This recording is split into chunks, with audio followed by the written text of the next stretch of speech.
So this might be a record for shortest time between interviews here on Film Music Media, but once again, I'm honored and excited to chat with the supremely busy and in-demand Tom Holkenborg, also known as Junkie XL. Tom just recently scored Run All Night, and we had a fascinating chat about that. Now he has the long-awaited addition to the Mad Max franchise, Mad Max Fury Road, which sees him team up with auteur director George Miller as Mad Max is brought to a modern audience. Tom has 3 awesome upcoming projects, including Kill Your Friend, starring Nicholas Hoult and James Corden, Black Mass, starring Johnny Depp, and the Point Break remake.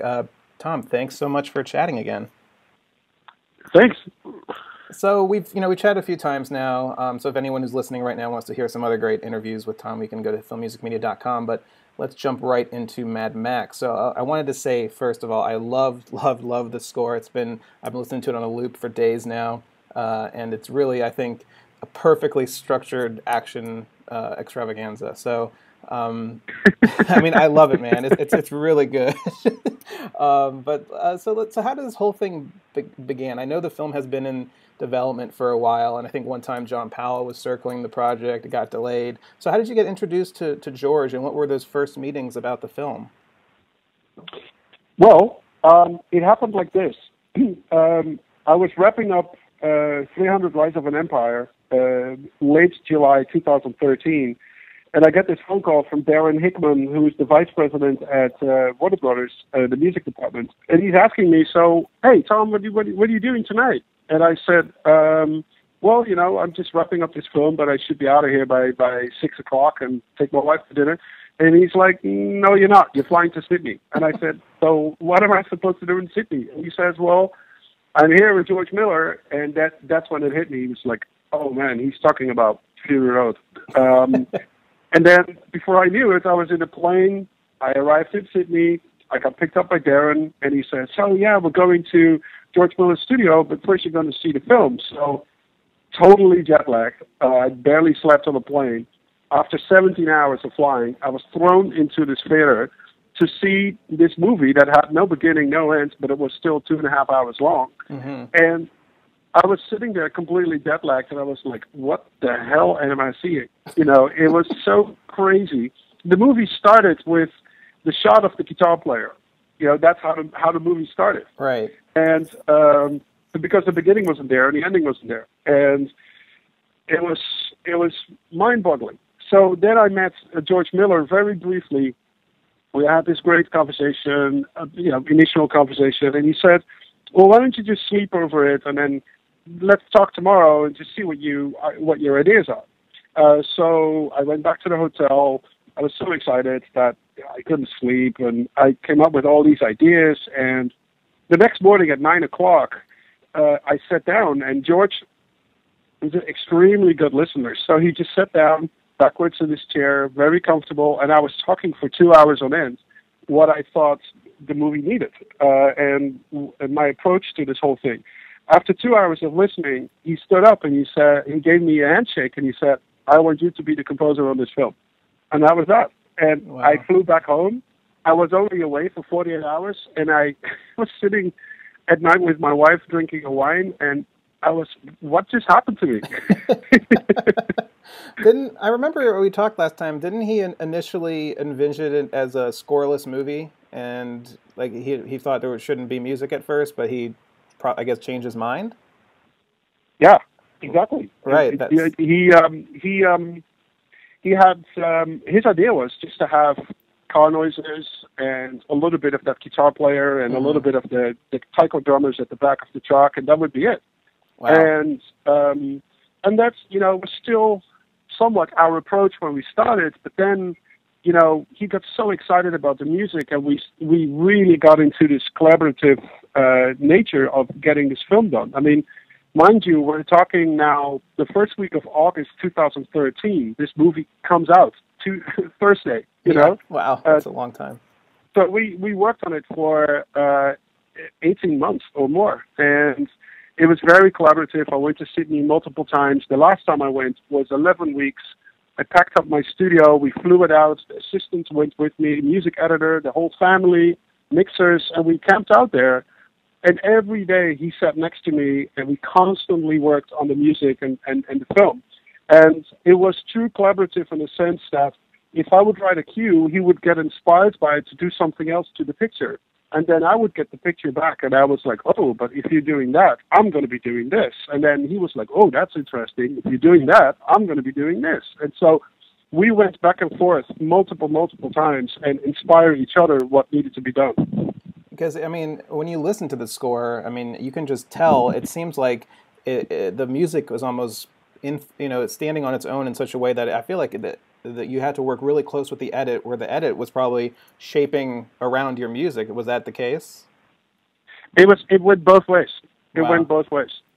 So, and that, that's when, to me, working on a film becomes really interesting. When you inspire each other, Right. And it's remarkable. You do a lot of interviews with composers, but I don't think in your recent history you'll find a composer that was on a movie for 18 months. Yeah, it's true. It's true. It's it's very like rare. a few weeks or a couple of months at most, and it's great to work it's great to work so long on a film. It's try stuff, but on the other hand, it's very tiring too, because you're listening to the same cues for 18 months, and it's really hard to take a fresh perspective on it. But that's where the true magic of George Miller steps in. He has this unique way of energizing the project constantly, and then when you talk to him, you really want to go back and just work on it again. Mm-hmm. And I think what connects George and me a lot is a few things. One is our sense for detail. I'm so precise and detailed about the things that I do that I drive my assistants absolutely to madness. I drive orchestrators to madness. I drive mixers to madness, and it's what I am. I can't help it. And George is exactly the same way, with his films. So we understood from one another, our process of getting, to the end. Secondly, we both are very curious human beings. Like, we're constantly looking for answers for certain problems, or Right. we're curious to know how things work. So we constantly would analyze whatever we did for this film, why it is working or why it's not working. And if it is working, could we apply that logic further down in the film to a different scene? And it was, those things are really, really important. And the third thing is we both have a strong interest in mathematics. I use mathematics in a way to structure my music, my rhythms, my harmony. George does the same thing with film editing. And so, those things together really connected, a really strong bond between us. And you can tell just from listening to the score how calculated and structured it is. And I talked about it in my review. I said, it's not, it's loud and big and bold, but it's never chaotic, and it's never all over the place. It's so structured where the arcs, everything. I mean, it hits you, and it hits you emotionally too. I mean, I had chills, I had tears, during certain moments. So it worked. Wonderful. That's a wonderful compliment. So, I mean, clearly the visual style of George, must have played a huge role in influencing the sound and the emotional pull and everything. But you also have this great central motif. I guess you could call it the main theme. It's that spiraling kind of downward string flutter that we hear in the trailers. What was the idea behind that? What made that perfect for kind of the core? Well, we needed something for Max that would understate the fact that he's a really troubled character. Mm-hmm. Eventually through the film, he starts collaborating with Furiosa and the women, but that's not only until we're in the last act of the film. Right. Until that happens. Before that, we're just wondering who this person is, and we see that he's haunted by very bad memories, and we see these really crazy flashbacks of people that he promised he would save, but he didn't. And we could assume that you could almost assume that this movie chronologically happens after Thunderdome, where Max is still kind of young. He's already painted for life because he lost his wife and kids. But now we're so many years down the road, and he probably has been captured multiple times, tortured. He wanted to save people, but he wasn't successful, but he always saved himself. And that's how the movie starts. I have only one instinct, and that's survive. Right. And that's his basic instinct. So we needed some music that could come back throughout the score that underscores that character side of him. And George and I both love the late 40s, 50s, and early 60s in film scoring, but also classical music that was written in that time.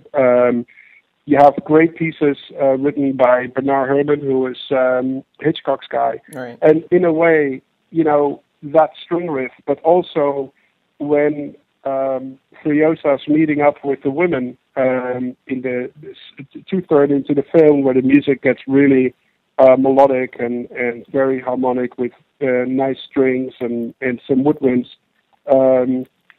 Those two areas, are very much an homage to film scoring from that time period. And it's beautiful. It does take this kind of a emotional turn, and that's why I love the score. It's big, bold, and brash for the action, but it really hones in on those emotional chords with the more subtle harmonies. And at any point, did you reflect back on what Brian May or Maurice Jarre did in the original trilogy? Was there anything from the original musical groundwork that influenced you? No, but also George was very specific that he didn't want that. Right. So it was starting a completely brand new kind of. Yeah, this is like a new chapter. Max is a different person now. The setting is different, and it's also. Part of the PowerPoint presentation that I gave him, that specific morning when I laid out my idea for the score, I think the first thing that I said, this movie needs an insane rock opera, and George was like smiling when I said that, because it is what that is, and the movie it's screaming for it. Oh, absolutely, yeah. And well, when I saw the film, when you see that scenery. You can't get away with the cello and the flute. It's not going to work. No, and I love the way I describe it now to people is the sound of the music. It's like wet, gritty, meaty. I kind of describe it as like kind of pulling meat off a juicy steak off the bone. You can feel all the connective tissue, the juices, the flavor. I know it's probably a weird way to describe music, but that's. But I mean that makes so much sense. No, and I know you're a man who loves to experiment with sounds. Were there any techniques or styles you experimented with here to get certain effects? Oh yeah, there was a lot of experimentation on the sound. So, for instance, because these people are so primal in their behavior that I sampled a lot of animals. Wow. And just did a lot of sound design on them and time stretched them so they're throughout the score. And sometimes they work like a crash cymbal. Sometimes they work like a downbeat of a drum, but it's like this really weird animal sound. Then I used a lot of sound design done on metal instruments and metal objects, because the only thing that we see throughout the film basically is sand and cars, and a burning hot sun. So it doesn't get more painful technically as that. The metal is super, super hot because of the hot sun, and the sand is hot too, and it doesn't do anything for you. And so I took a lot of metal objects and sampled them and created drum rhythms out of them. I created string instruments out of them. I created guitar instruments out of them, and then used them, as part of the score. So it's so multi-layered. Even when we were mixing the film on the dub, like the music editors were saying, like, we've never seen sessions like this. Hundreds and hundreds of tracks, and it all makes sense when you play it at once. But when you go through them one by one, it's like so many little detail sounds. But if you take them out, you miss something, and it was very, very interesting to spend so much time on that, and George loved it too. The more detail we put into it, the more excited he got. That's fascinating. So, I mean, I don't know, will you share any of the animals you sampled, or do you want to keep those secret? For starters, my dog. Your dog. Well, there you go. It's personal, solo from your family. Exactly. But let's see here. Okay, I kind of lost my track here. Let me just.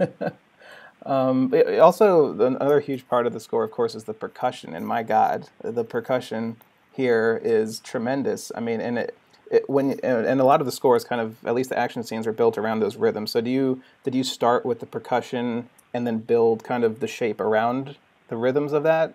Sometimes I did, sometimes I didn't. But I did start with the percussion because the first scene that I saw was the crazy guys on the truck playing those Taiko drums and the guitar player right in front of it.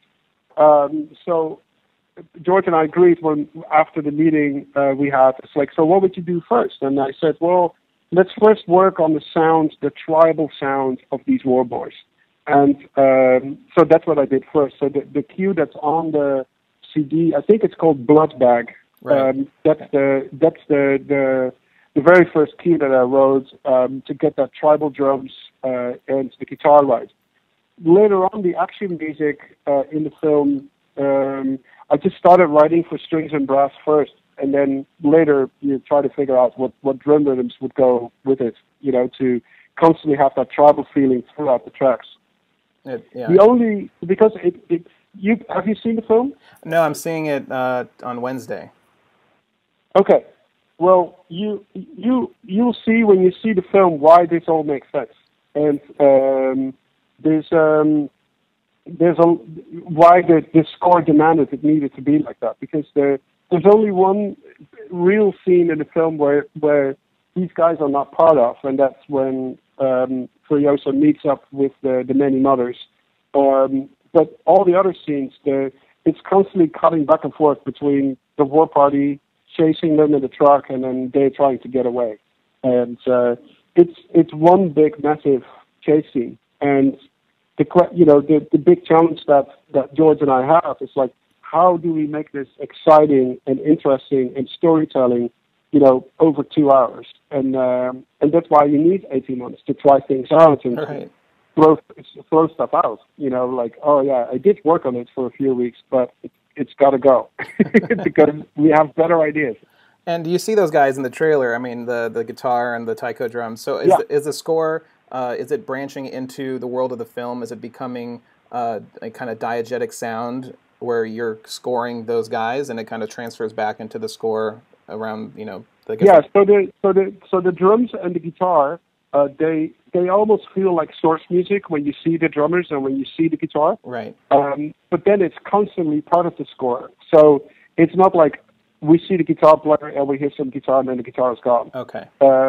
It's like constantly, it's constantly lingering around because, obviously that guy is playing in front of a truck and that truck is constantly driving with all the other cars. So if you were to be in a car, you would constantly hear the guitar player. Right. Wow. That's, well, I can't wait. I mean, it sounds, and also the embargo was lifted today. The reviews are coming in and they're all positive. So congratulations. It seems like everybody is responding amazingly to the film. And I could go on for hours talking, but I know, I could talk about this score forever. I really love it. But I just wanted to say thank you so much, Tom, for your time today. And it's really amazing stuff. And I can't wait for all the stuff in the future so we can talk again. Awesome. Thank you so much for your time, man, and your wonderful review. Oh, no problem. All right. Take care, Tom. Bye. Okay. Bye, Kaya.